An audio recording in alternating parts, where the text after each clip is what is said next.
Good afternoon. Is God happy?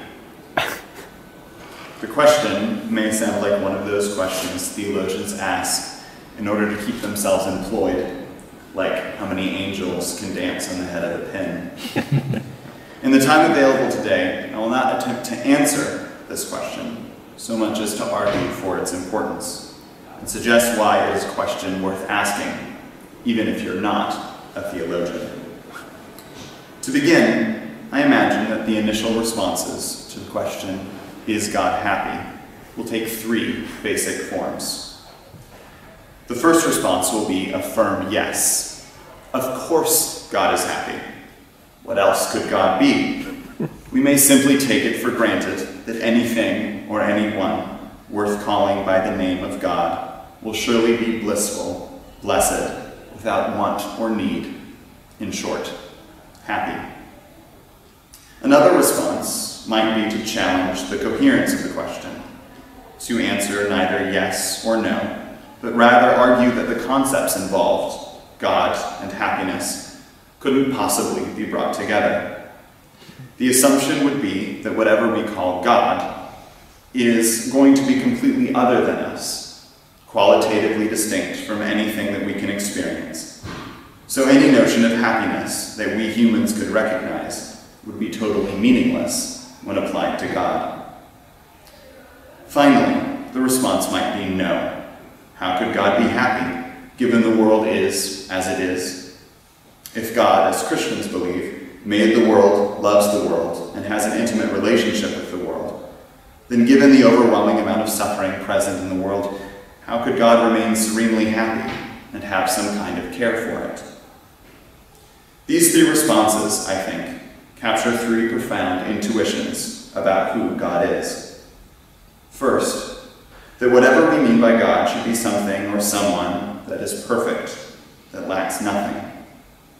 Second, that God cannot be simply a version of ourselves with our best features enlarged, or to put it differently, to say God must not be to say humanity with a very loud voice.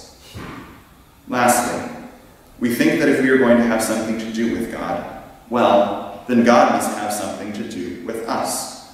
And particularly in Christianity, we find the claim that God loves and identifies God's self with the suffering of creation and the person of Jesus Christ. This relationship seems to make it impossible that God is not affected by the sufferings of humanity, and so we must speak in some way of the suffering of God rather than God's happiness. Quite quickly, as you can see, the question of God's happiness has brought us to some fundamental questions about the divine nature, the limits of the human knowledge of God, and God's relationship to the world. These intuitions are not easy to reconcile, and of course, for Christian theology, they are more than just intuitions. Each one has good grounding in the biblical witness. But given the variety of conceptual tools available to theology, why attempt to understand the relationship between God's nature, our knowledge of God, and the problem of suffering and evil through the lens of God's happiness? Well, a number of Christian theologians would respond that we might do so because God's happiness has so much to do with another's happiness that we all care a great deal about, namely, our own. Now, trying to answer any theological question by way of our own desire for happiness seems precisely the wrong thing to do. Particularly today, we might have Feuerbach's critique of religion ringing in our ears. We have found God, and it is ourselves. Further, if there is one thing that we all seem to be able to agree on, it is that there are as many forms of happiness as there are people. How could we possibly hope to come to any conclusion about God from a common idea of happiness when there is no such idea? And indeed, there has been a suspicion in recent theology of drawing God's happiness and our own too closely together. There are legitimate concerns here, and there is always a risk that we will self-indulgently project our own narrow hopes and dreams onto the divine level. Yet, I also find the claim of many pre-modern theologians convincing, which is that it is very nearly impossible to keep the question of our own happiness separate from the question of God's, and we cannot help but consider our own. In the most general terms, they argue that whatever might constitute our own happiness cannot ultimately be a private matter, but must in some way identify not simply how the world is, but how it ought to be. And this means asking after the identity and purposes of God. It is for this reason that the question of God's happiness requires what has been called a theology of retrieval, a looking back for illumination on questions we find pressing today. We turn then to those Christian theologians who have dared to do just this, claim that there is an intimate connection between human and divine happiness.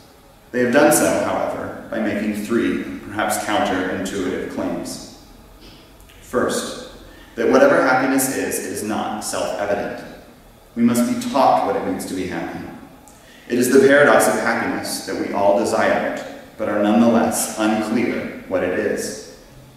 The contention is that we must therefore be educated into happiness, not as an intellectual exercise, but as moral formation. Second, that happiness is most aligned not with personal fulfillment or satisfaction, but with the right order of the world. It is, in short, through justice that happiness is to be found. Finally, these theologians draw these first 2 points together in their claim that God has indeed taught us what happiness is, both God's own and ours, by exhibiting justice on the cross of Christ.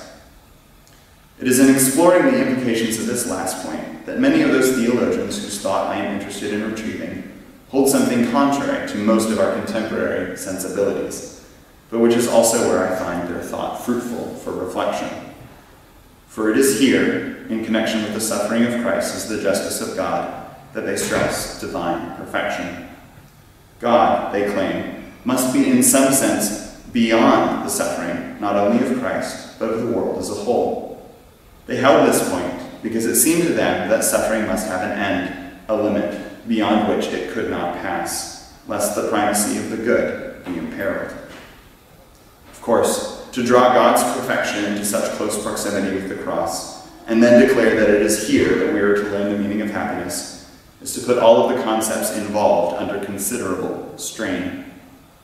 This is why it was also assumed that any understanding of the meaning of the cross for happiness, divine or human, requires the moral formation of the individual to the shape of God's justice. It is not simply the rational recognition of God's intent, but neither is it a sub- or non-rational encounter. Rather, it is by a continued attention to this justice that makes us just as well. Why might we find any of this compelling? In closing, let me name just 2 reasons. I find that this vision accords with our profound sense that we are a mystery to ourselves, and that our happiness seems to be so as well. It may be, and I would hazard, that our experience bears this out, that we simply are not the best equipped to tell ourselves what will make us happy, and so some education is required. Secondly, it seems that any happiness we do hope to gain that is purely self-centered will be sterile and false. A happiness bought on false pretenses cannot live up to the name, and any happiness that somehow closes its eyes to the way the world is must surely be exposed as a fraud. Thus, the question of our happiness leads us to ask after the world, how it might be put right, and ultimately, what God's role in setting the world to rights could be. So, is God happy? Well, are we? Are we even sure how to begin answering such a question? At the very least, I have suggested today why, if we are interested in our own happiness, we ought to be interested in God's. Thank you very much.